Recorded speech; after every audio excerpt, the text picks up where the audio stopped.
As fireworks are going off throughout Colorado, our studio lights are shining brightly for this 4th of July edition of Colorado Inside Out.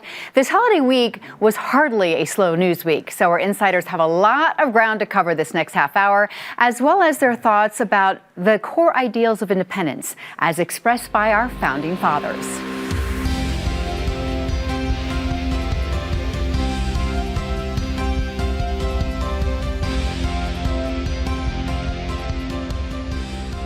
Hi, everyone. I am Kyle Dyer. Let me get right to introducing you to this week's Insider panel. For this 4th of July edition of Colorado Inside Out, we have Patty Calhoun, founder and editor of Westward. Also, Alton Dillard, principal consultant at the Dillard Group and senior advisor to the firm of Rockford Gray.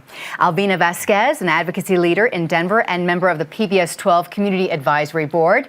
And Christy Burton Brown, executive vice president at Advance Colorado and former chair of the Colorado Republican Party. On this day in 1776, the Continental Congress adopted the Declaration of Independence, with the 13 American colonies declaring their independence from the rule of Great Britain's King George III. Now we are 1 year short of the country's 250th birthday. And what does independence look like now? Are we truly independent, or are we interdependent, or are we codependent? And do the way things operate these days line up with the ideals of our founding fathers, that being liberty, equality, and democracy? I will start with you, Patty. We are certainly at a crossroads, and let's remember we also have the 150th anniversary of Colorado coming up next year too, which is exciting. Last week I was on a road trip through the West, and as we talk about things with independence, let's be grateful for whatever happens with the big beautiful bill, and as we tape this we still don't know what's happening, that the sale of public lands is out. As you drive through the West and through Colorado, and you remember what open lands, let's also remember they weren't completely open. There were people here who we displaced horribly. But now the open lands in Colorado and in the rest of the West that everyone can go and enjoy and use and remember what a remarkable country it is and the promise of open space and open minds. That's something to continue celebrating during this Independence Day. Okay. Alton? And my take on it is slightly different. I'm looking around the table here, and I don't think any of us would have had rights in 1776. So to your question, of course we're living up to the ideals because we're making sure the 1% stays in the 1%. Those were our founding fathers, the men of property, the well-heeled. And we are on that exact same path now. There's a line in the movie 1776 where they talk about branding John Adams and his followers as traitors. And someone pipes up, traitors to what? The British crown or the British half crown? And that's where we are as a country right now. So I know a lot of people always still want to think in terms of the tribalism and discuss it in terms of Democrats versus Republicans. This has nothing to do with Democrats and Republicans. This is essentially class warfare. And so I'm really waiting to see that as the things roll down from the White House and starts affecting people in the mayonnaise sandwich belt, what kind of blowback there's going to be in the midterms. Okay. All right. Alvina. Just to add to my colleagues here, I think it's complicated for a lot of communities right now. Patty talked about displacement, and our history is a history of displacement, displacing somebody for the rights of others. So we're not there yet. It's an unfinished process. A lot of people are scared right now, fearful of detainment, families being separated. This is not a celebratory moment for a lot of folks who came here proudly to build an American dream and now are being punished for it. Whether they're citizens or with papers, their papers are being taken away. This is a complete rejection of liberty and freedom for many Latino, Black, brown families in our country and in our state. Okay. And Christy, your thoughts? I think we have to ask ourselves, why do so many people around the world want to experience the American dream? It's because America isn't ideal. We are a good nation. We're not a perfect nation. Our founders weren't perfect men, but they established ideal principles in our Declaration of Independence, in our Constitution, and that is freedom and equality for all people. Have we always been true to that as a nation? Have we always included all human beings? Do we even today include all human beings? For example, the unborn in that definition. We don't. But can we? Can we strive to continue to make ourselves a better, a more free, and a more equal nation? The answer to that is always yes, and I think it takes work from everyone. We need to encourage our younger generations that our nation is a good nation, and we can all do our part to make it better. And then I think it's contrasting it with other nations in the world. In very few other nations in the world can you freely protest, can you freely oppose and disagree with the so-called ruling party or person in charge. You can do that in America and not go to jail for it. You are free to express your opinions, and that's something to celebrate. And let's hope people are not going to jail for it right now. There are protests all day on the 4th of July, culminating with marches downtown. Let's celebrate that we still have free speech. Let's celebrate it in a way that we remain free. And let's not pay attention to the CBS settlement that was just made. We have got to protect the right to protest and to really speak freely in this country. Mm-hmm. All right, Alton, did you want to add something too? Yeah, I just was going to also remind people that abolitionist language nearly sunk the Declaration of Independence. So again, we're a young country. I love my country, don't get me wrong. And to Christy's point, there's still some warts. Mm-hmm. Okay. Last year on the 4th of July, the town of Vail imposed a curfew of 10:30 for everyone that's unsupervised and under 18 because for years there was a growing trend of teenagers gathering, there was underage drinking and drug use. The curfew last year worked, so that's happening again this year. This has happened again this year. However, crowd problems are not going away in other parts of our state. In Denver, there are takeovers planned, and police are trying to squash them following one that happened at the shops of Northfield a couple of weeks ago when it turned pretty violent. And then just this last Sunday night in Greeley, while the stampede was going on, a 30-person brawl broke out. And Alton, a police officer in Greeley, said he had never seen anything like this in his 10 years patrolling at the stampede. And people here in Denver are at wit's end, the adults are, about what is going on. Yeah, it is the strangest thing because usually when these kind of things occur, it can be pointed back to one particular thing. So these takeovers I'm hearing are like a sort of a TikTok phenomena that are starting to sort of spread around the country. But the other thing that's so fascinating about this is the otherism that I heard in the room at the community meeting. There's an obvious generation gap, but the generation gap has gotten so bad that even a 24-year-old who identifies as an ex-con and an ex-gang member was put over and thought he was like the fogies with us. The kids just kept saying, you all don't understand what it's like to be young these days. Because we're asking, why did you all think that was a good idea? How are you able to talk to your friends who participated in the Northfield takeover? What is causing the trauma? What is causing the angst? And the few kids that spoke up said, A, they really can't have any major peer-to-peer discussions because of the problems that would cause. And then secondarily, back to the social media part, why do kids are not paying for these? Parents are paying for these. They need to start looking in terms of maybe some parental controls or something to be able to know what's going on with your kid, what is in your kid's phone. I think what we're seeing is the reality of the mob mentality that happens on social media come to real life. So to Alton's point, yes, parents should manage that, but parents are also getting wrapped up in the mob mentality of social media. They're going down these dark holes and in a place that is separating our country on various issues because folks are not able to talk to each other, no matter the generation. And I think the extra pressures of social media, the pressures of being afraid of getting shot at school with mass casualty events, the fear of being in the community goes across all communities, not just low-income communities. Jefferson County, Douglas County, all of our communities have expressed or experienced a mass casualty event. And what are the pressures of social media and these other elements that are bubbling up because of the mob mentality of social media? That's where I think it's coming from, is this angst. I'd also add that young men are being left behind in a lot of these conversations. and we have to find ways to reach them because they're lost. They're looking in dark places for support and for information and for education, and that's a dangerous place for our young men to go. Yeah, okay. Christy. Yeah, I mean, I actually agree with a lot of the things that Alvina and Alton have both said. I think there's a lot of philosophical answers to this. I think you can look at the lack of meaning that a lot of young people are finding in life today. They don't know who they are. They don't know where they came from. They don't know where they're going. And that is, there's a lot of broken families. There's so much to work on, I think, person to person. And when you run away to social media, it can be a place to hide. It can be a place that distracts you from what's going on in the real world. And yeah, that applies to adults and young people too. And so I am a big believer in parental controls on social media. Like my teenage daughter is not on any social media website, and I don't see her being on it in the near future at all until she's old enough to decide for herself. But I think, we need to also go back to how do we give meaning to young people and help them understand that they are valuable individuals with a purpose in life.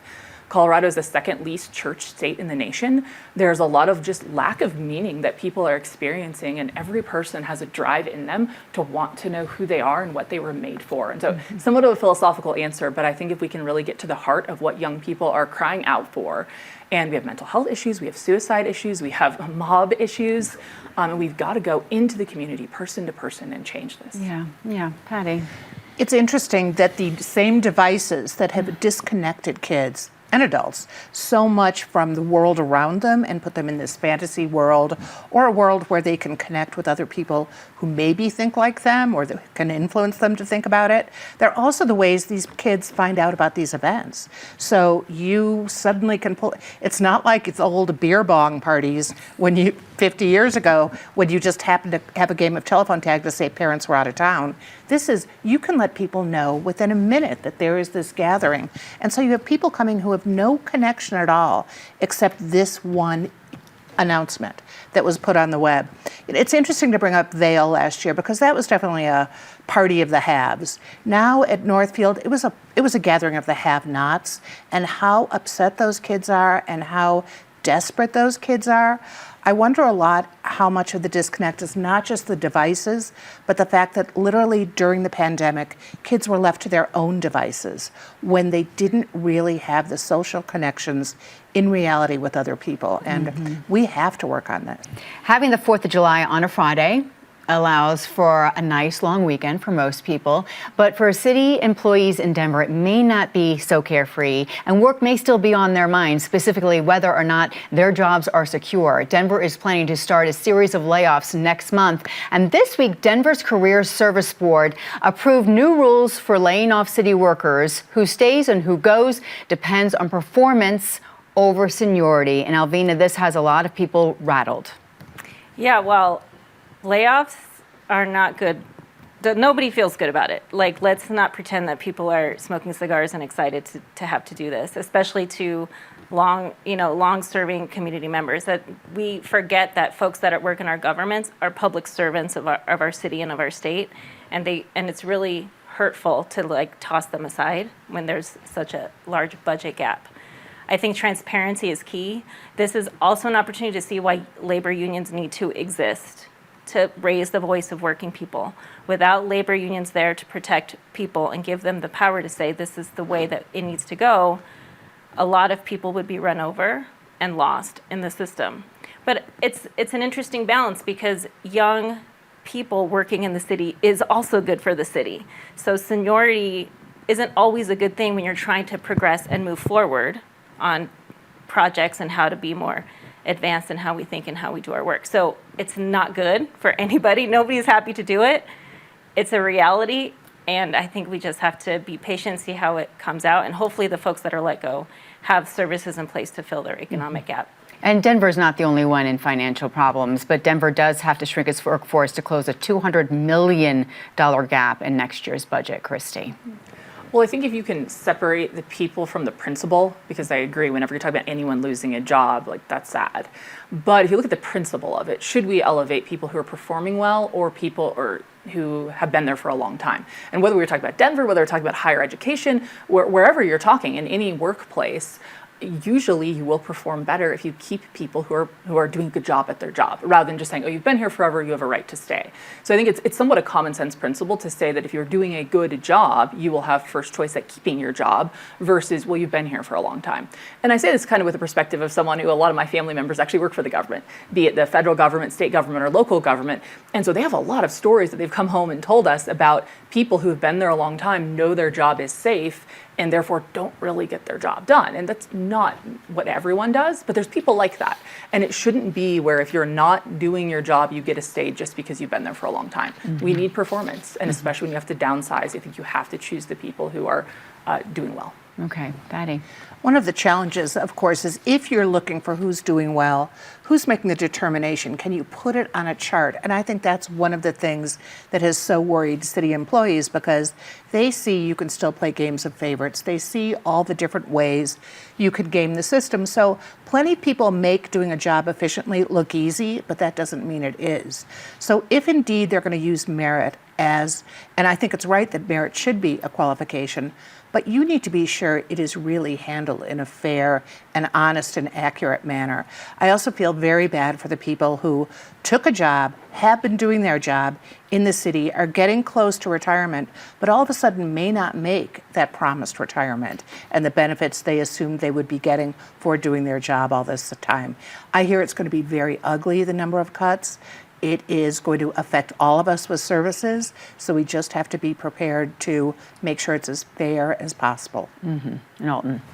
Well, as a former city employee, a couple of things. I find the timing a little suspect because a lot of people forget that the voters of the city and county of Denver passed the ability for city workers to collectively bargain. And so because that kicks in a little further down the road, now we're having this layoff discussion. And Christy makes a good point. There are, some people who get sort of entrenched, or what we call it in my old office, get Denverized, where they just, have been doing the same thing for so long, not interested in growing, not interested in any kind of growth, just want to do what they do there. But my concern, this also echoes Patty, is it may push out a lot of, senior workers and people who are high earners. And trust me, you do not go into government to get rich. But to that point about getting rich, the thing with the city that's also so interesting is they're always talking about, well, we have trouble retaining top talent because the private sector pays 25, 30, 40% more. And then we go down this road where we're looking at layoffs. And don't forget, that's what I love about our collective societal amnesia. We were just at this table, 3 months ago, talking about the possibility of appointees getting larger raises. So I just think the city's kind of circling the drain right now, and I just hope that whatever happens causes a reset to get it back on some kind of a track. Okay. After hearing everybody, I do want to emphasize, there is a value in historical knowledge and people like Alton and others who have been in the city for so long, so that the city doesn't make the same mistakes they've done before. And I think that when we talk about how we treat elders and our seniors in the workforce, we have to remember that historical knowledge and wisdom shouldn't be tossed aside. It should be valued. And I have to hop in on that real quick myself, because a lot of people are saying that's what's wrong with the city now, is because institutional knowledge is not being listened to. Denver's a unique beast as a home rule city and county. And so there is something to be gleaned from the wisdom of the elders, even when it comes to running a large bureaucracy. Okay. This week, new laws took effect throughout Colorado, all of which were passed by the state legislature. If we go back to and look at history, the founding fathers wanted laws that were to create a safe and stable society, protect our well-being, and also protect our freedoms. Yet some of these new Colorado laws kind of stir up some debate, like the one regarding the new process you have to go to get a concealed carry permit. So, Christy, if you want to start with that, but you can talk about any of the new laws. Sure, I'll definitely hit on that one. The concealed carry permit law would now make people increase the education time and the shooting time that they actually have to demonstrate that they know how to use a handgun to get a concealed carry permit. And so I think we can always encourage people to be educated more on any right they want to exercise. But do we have a law that says before you can pull a permit to protest, you have to get education on how to protest peacefully? Do we say before you can exercise your right to be a parent, you have to go through parenting classes? I mean, we don't. There's no law saying to exercise almost any other right, you have to get education first, and especially not increased education. So there definitely is a targeting by this legislature, we know there is, on the Second Amendment right. I think the problem with them focusing in on concealed carry permit holders, these are some of the most law-abiding citizens. Data shows this. 58% of gun deaths are suicides. Over 60% of mass shootings are domestic violence incidents. And over a 15-year period, they studied how many concealed carry permit holders are committing homicides with guns.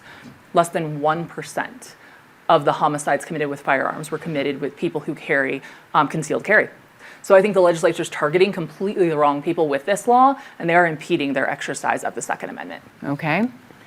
Well, it wasn't this law, but we have to look at the fact that unlike protests, where presumably you are not going to be killing people, or if you have a gun, you can possibly kill not one, but many people. And to look at past successes with gun legislation in Colorado, we didn't have mass casualties in Boulder because that man was not able to buy a gun. So is it a greater good to have a little more education to get a gun and prevent things like that? I would argue it is. I want to look at some of the other laws that were passed. The CBI, for example, when we talk about employees, what harm one bad employee will do, what happens when you don't have systems in place to say this person isn't doing their job, this person is falsifying records. You think about it, in these bureaucracies, it is really easy for bad characters to create very bad outcomes. And we now have hundreds of women waiting for responses on their sex assault cases. Maybe legislation passed will move that along, but I think people have a responsibility in government to make sure their colleagues are doing the job too. And I don't know how you do that without feeling like a tattletale, but still it's important. Mm-hmm. Alton. Well, I'm no conspiracy theorist, but Big Brother is watching. So the one that I really paid close attention to was the one where now you have to delete biometric data after a couple of years. And think about, when you travel and you step up to the TSA machine and it says right there that once your picture is taken, it goes away. But just back to even the social media discussion that we were having earlier, all the technology out there, and then think in terms of for instance, with me, my iTunes. It's like, well, wait a minute. I did not download an acoustic version of that song. Why did that just appear on my playlist? Or when you're talking about somebody, there's a couple of people who are very known on the live music scene because they show up in costume and dance everywhere at all the outdoor music venues. We're talking about them. Next thing you know, they pop up on my Facebook as someone I may know. These things are listening. It is what it is. And that's one of the reasons I always tell my clients and younger students, never hit send on anything you don't want to see on the front page. Yeah, good advice. All right, Elvina.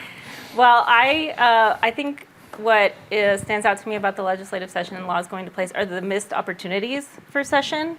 I worked on the rewriting or the reconfiguring of the AI bill that has a huge fiscal note and is going to stymie the progress of our business community and our state. And it would be the first one in the country to do an AI bill that would be so restrictive. So I think, unfortunately, that did not get finished in the final hours of session.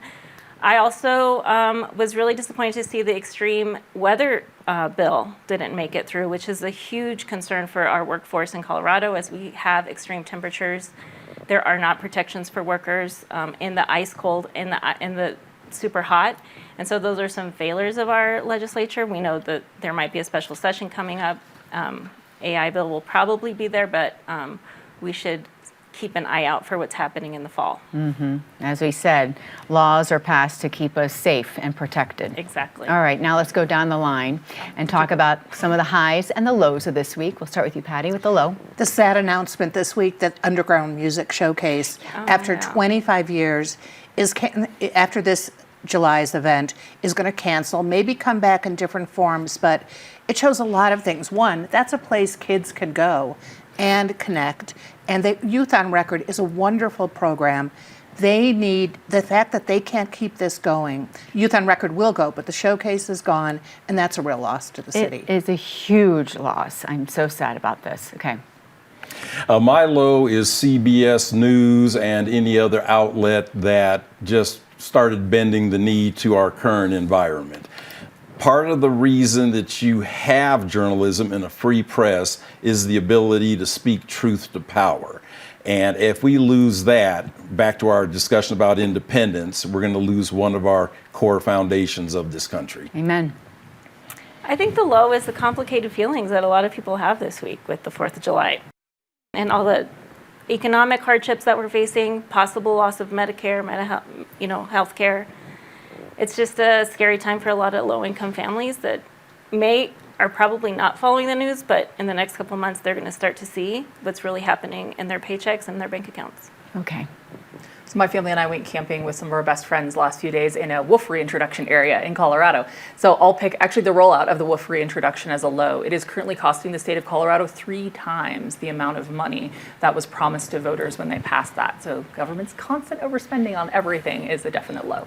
You didn't see any wolves. My son thinks he heard them, but I did not. He heard them. Okay. All right. Patty, something good. There are still events you can go to in Denver. So this weekend, get out, see art at the Cherry Creek Arts Festival. There are events all over town. And remember what art can do to bring people together, and get outside and remember how inspirational the beautiful Colorado outdoors can be. And there is music at the Cherry Creek Arts Festival, There too. is, there's everything, Yes. including crowds. There is, yes. Alton.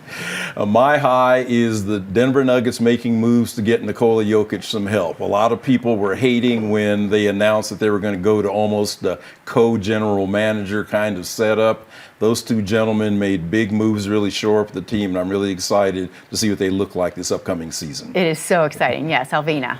I want to echo what Patty said. It's just such a good time to be out in Colorado in the community, connecting with people in person, picking up your Westward to find out where the latest events are is the best place to find out. So I encourage everybody to get out, hang out with folks that you don't agree with on the political spectrum, but maybe agree on the music. Right. And have fun. Good plug for Westward, though. That was nice, Alvina. And Christy. I think as we're celebrating the 4th of July, just the advancement of freedoms and rights that we continue to see in the U.S.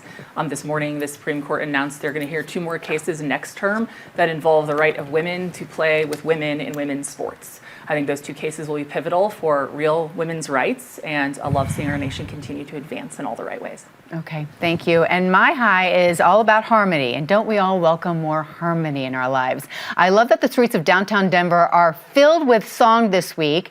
Yes, we had Metallica earlier in the week for 2 nights, but then the Barbershop Harmony Society chimed in for their annual conference. There are 4,000 a cappella singers in town, and this is a big deal. Denver Wright refers to it as kind of the World Series for a cappella singers. And I don't know if you've been downtown, go downtown to see this. The clock tower has red, white, and blue lights kind of looking like a barbershop pole, so that's great.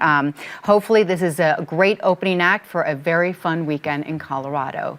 Thank you, Insiders, for joining us. We appreciate it. Very good work. Thanks to everybody behind the scenes as well, and to you either watching or listening to our podcast.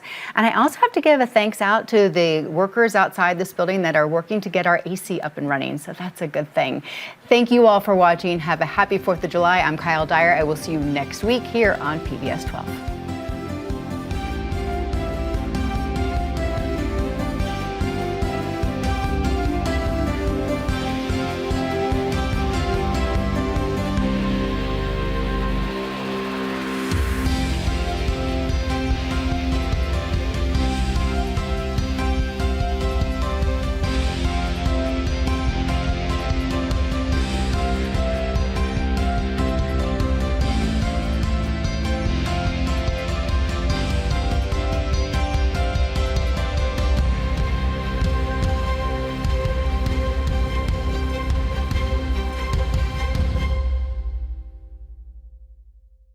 PBS 12 believes in the power of original, local programming. Help us bring more shows, like the one you just watched, by donating at pbs12.org/program support today.